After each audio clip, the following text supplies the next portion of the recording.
Pengertian, apa itu pengelolaan keuangan pendidikan? Pengelolaan keuangan pendidikan merupakan kegiatan yang mencakup semua kepentingan yang berhubungan dengan keuangan, seperti pencatatan keuangan, pengadaan keuangan, pemanfaatan keuangan, pengawasan keuangan, dan pertanggungjawaban keuangan di suatu instansi pendidikan untuk tercapainya tujuan pendidikan yang ditetapkan. Fungsi dari pengelolaan keuangan pendidikan itu sendiri, menurut Bavadal yang tercantum dalam Augustinus Herminio, fungsi pengelolaan keuangan pendidikan yaitu yang pertama, untuk merencanakan anggaran tahunan, lalu untuk mengadakan anggaran, lalu untuk mendistribusikan anggaran, lalu untuk melaksanakan anggaran, lalu untuk pembukuan anggaran, dan yang terakhir untuk pengawasan dan pertanggungjawaban keuangan. Konsep dasar pengelolaan keuangan pendidikan. Menurut Undang-Undang Nomor 20 Tahun 2003 Pasal 48 Ayat 1 tentang pengelolaan dana pendidikan menyebutkan pengelolaan dana pendidikan berdasarkan pada prinsip keadilan, efisiensi, transparansi, dan akuntabilitas publik. Menurut Ardi Dayanto, ruang lingkup pengelolaan keuangan pendidikan terdiri atas 4 aspek. Yang pertama, perencanaan atau budgeting. Perencanaan adalah kegiatan yang mengidentifikasikan tujuan, menentukan prioritas, menjabarkan tujuan, menganalisis alternatif pencapaian tujuan, dan membuat rekomendasi alternatif pendekatan untuk mencapai sasaran. Lalu yang kedua, pembukuan atau accounting. Accounting adalah pembukuan dalam pengelolaan keuangan pendidikan meliputi 2 pembagian, yaitu kepengurusan tata usaha yang menyangkut kewenangan menentukan kebijakan menerima dan mengeluarkan uang, dan yang kedua pengurusan yang menindaklanjuti urusan menerima, menyimpan, dan mengeluarkan uang. Lalu yang ketiga, pemeriksaan atau auditing.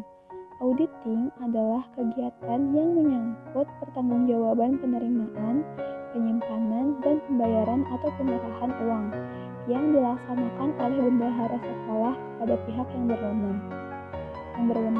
Dan yang terakhir, pertanggungjawaban. Bagian ini berupa pelaporan pengelolaan keuangan yang berbentuk pertanggungjawaban keuangan kepada pihak internal atau eksternal lembaga pendidikan. Siapa yang bertanggung jawab atas pendanaan pendidikan? Menurut Undang-Undang Nomor 20 Tahun 2003 Pasal 48, tanggung jawab atas pendanaan pendidikan menjadi tanggung jawab bersama antara pemerintah, pemerintah daerah, dan masyarakat. Pemerintah dan pemerintah daerah bertanggung jawab menyediakan anggaran pendidikan sebagaimana diatur dalam Pasal 31 Ayat 4 Undang-Undang Dasar Negara Republik Indonesia tahun 1945. Lalu, kapan sekolah mendapatkan dana masukan? Merujuk dari Juknis Dana BOS tahun 2021 yang tertuang pada Permendikbud Nomor 6 Tahun 2021 tentang petunjuk teknis pengelolaan dana bantuan operasional reguler, terdapat beberapa perubahan terkait pencairan dana BOS pada tahun 2021.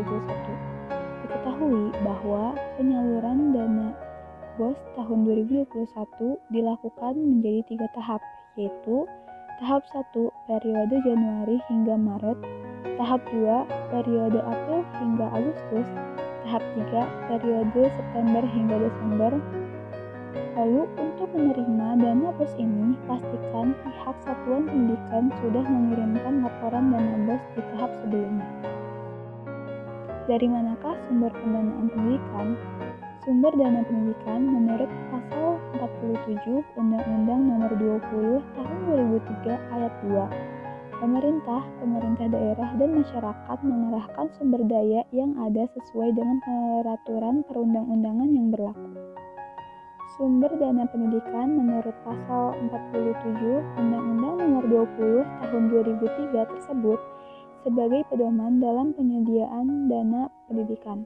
Beberapa sumber dana pendidikan ialah yang pertama pemerintah atau dana bantuan operasional sekolah atau dana BOS. Lalu dana masyarakat berasal dari komite sekolah atau orang tua. Lalu yang ketiga juga dana swadaya atau usaha mandiri sekolah yang bisa menghasilkan pendapatan sekolah, seperti kantin sekolah, koperasi sekolah, unit produksi sekolah.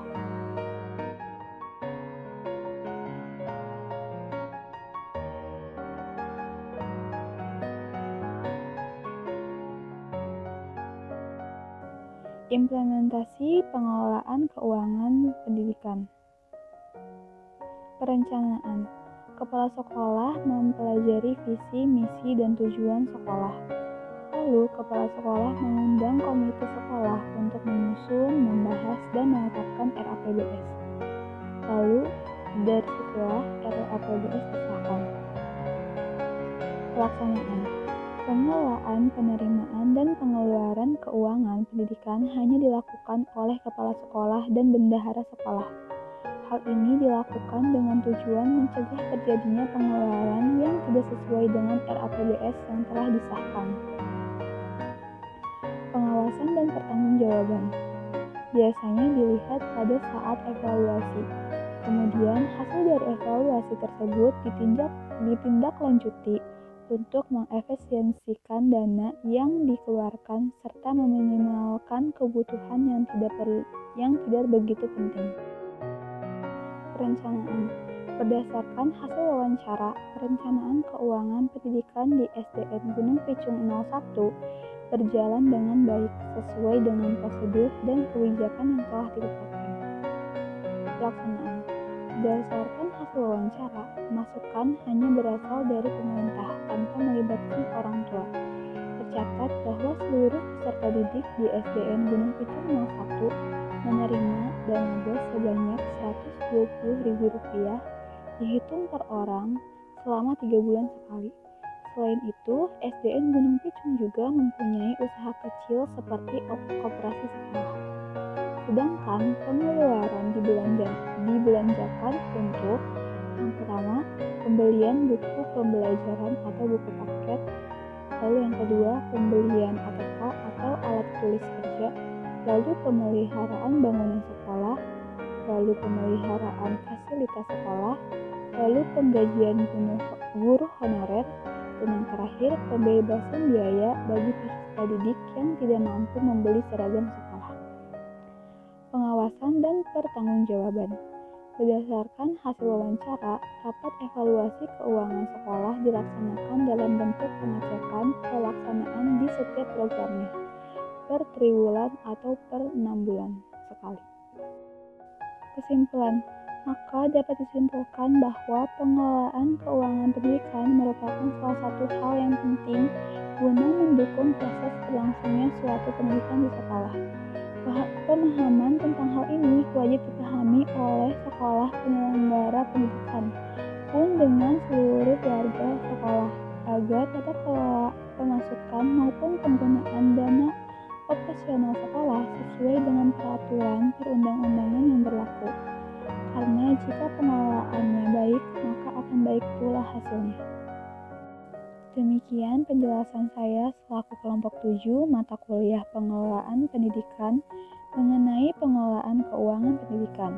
Terima kasih atas perhatian teman-teman yang telah menonton video ini. Mohon maaf apabila terdapat kesalahan pengucapan atau hal yang tidak berkenan baik yang disengaja maupun tidak disengaja. Semoga materi yang saya sampaikan dapat bermanfaat. Wabillahi taufiq wal hidayah. Wassalamualaikum warahmatullahi wabarakatuh.